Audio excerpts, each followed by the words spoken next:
This is Toffee TV, Ped, Baz. We're going to give our combined 11 for Everton and Chelsea. Now, a lot of people will probably just think, well, it's just the Chelsea team with John Stones in it, because that's what Jose would have loved. But I don't think it's going to be as simple as that, personally. I think might be a few little shocks in there. The goalkeeper.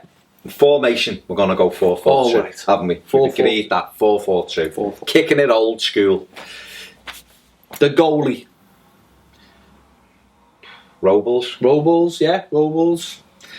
The goalie's not up for me. It's not up for question. No. The goalkeeper, Courtois, 100% Chelsea. Courtois every day of the week. Every day of the week. You? Quite simple. Yeah, Courtois, no problem. One of the best goalkeepers in the world. No arguments there. Right back. Ivanovic is a shout because I do like Ivanovic. Think he's been marvellous, but he's slowing down a little bit now. So I would give it to Seamus Coleman. I think Coleman behind Zabaleta is probably the best right back in the Premier League, if not in Europe. So he would get my nod out of the two. I would tend to agree. I think he's better going forward. I think he's turned into a good defender. I think Ivanovic is on the backwards spiral at the moment. He hasn't started the season very well, but he's always been a great defender. And he's not really a proper right back, so he's always had that going against him. Yeah. But I would go for Coleman. Centre backs, are we putting them in pairs? Are we going individual? You've obviously got Stones, Jagielka, you've got Cahill, you've got John Terry. Who would be your preferred two? I would say Stones obviously in there. Stones. I think most people, everyone will even Josie, would put Stones in, wouldn't he, without the question. And I would, a year ago, I'd have said probably John Terry.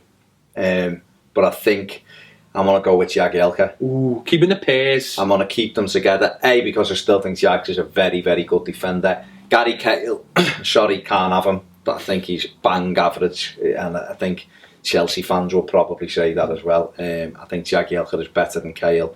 And I think Stones. It's a tough one, the Jags thing, because Terry is still a good leader. But I'm going to go with Jagielka and Stones. Fair enough. Would you split them or? Nah, keep them together. Even England know that. Keep them together. You choose the left back. Well, the left back is an interesting one. Leighton Baines, obviously injured at the moment, but it's a fantastic left back. You know, if you go back maybe 18 months ago, one of the best left backs in Europe. Didn't have a great season last season, but still was top of the assist table without a doubt. But I just think Azpilicueta has just got so much better, and he's learning to get forward, and he's a solid defender. He's almost like Ivanovic on the other side. It's almost like playing a centre back, a full back, but he's so good at it that I'd probably give it to him. And he can play right back as well. Yeah. Azpilicueta, you know what? Not in this team, he can't. Not in this team, no. But yeah, I agree with you. He's a fantastic left back, fantastic defender. So I would have him in at left back. Let's move into the midfield then. We've got 4 in midfield. They mightn't all be necessarily in the positions, but they're all going to be so good that we're just going to lob them in there. Let's have a holding centre midfielder. You've got Gareth Barry. You've got James McCarthy. You've got Matic. Ramirez. You know, so who would yours be? Matic will be sitting in front of my back four. I think he's marvellous. I think he was marvellous for Chelsea last year. A massive reason why they were champions and why they were so good in them big games, them gritty games. He was fantastic. So Matic would get the nod for me, definitely in the middle. And who would you have next to him? Maybe more of an attacking centre midfielder. Yeah. Maybe someone who's going to offer goals and a bit of craft and a bit of guile. Tom Cleverley. Ooh, it's a good shout. Cesc Fabregas. Okay. Cesc alongside him, one of the best midfielders in Europe for me. Just sees passes that other people don't see. Gets up and down the pitch, scores goals. Clever, has a little bit of needle as well. Fantastic. He would be in alongside Matic for me. You? I'd have him in there. He'd be in there somewhere, definitely, yeah. Somewhere. So let's talk about, maybe they're not wide positions, just in midfield in general. And throw another one in there. I'm going to throw this one in. Ross Barkley for me. Ross Barkley has got to be in this team. Future of England in the middle of the park. Future of Chelsea. Nope, never signed for Chelsea in his life. Probably signed for Man City instead. Ross Barkley's got to be in this team somewhere. So I am going to shoehorn him in somewhere into this team. He might play on the left and cut inside. He's done that before. Play just behind the two. He could play just behind the two. We could have, just a 3-man midfield.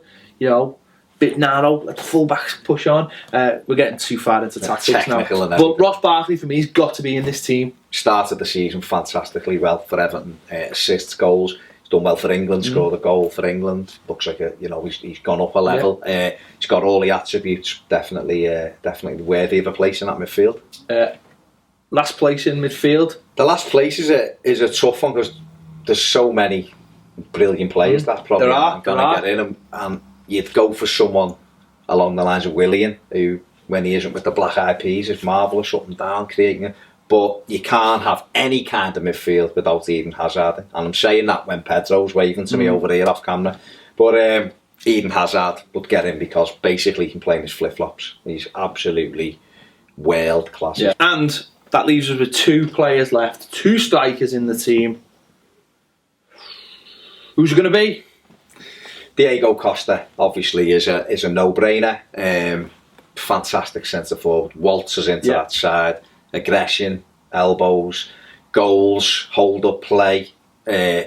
He's fantastic, absolutely fantastic. So I don't think anyone would argue that he would get in the combined 11.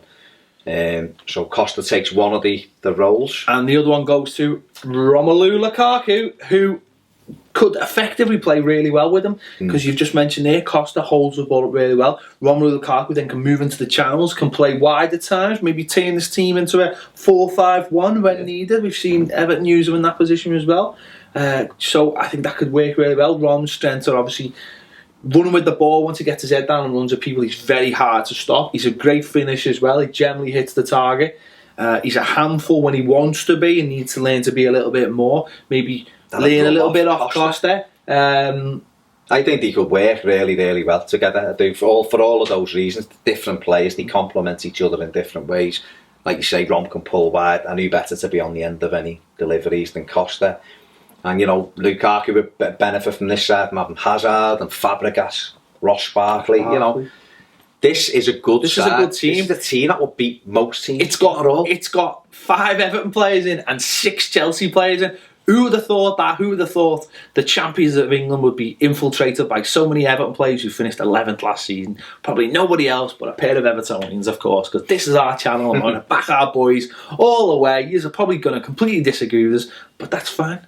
That's fine. That's what we do this Football is all about opinions. That's what it's all about. So this has been our combined... Tell us below what you think. Yes. This has been our combined Everton and Chelsea 11. Thanks for watching us. What better to prove a point against Everton with the whole Stones saga that happened,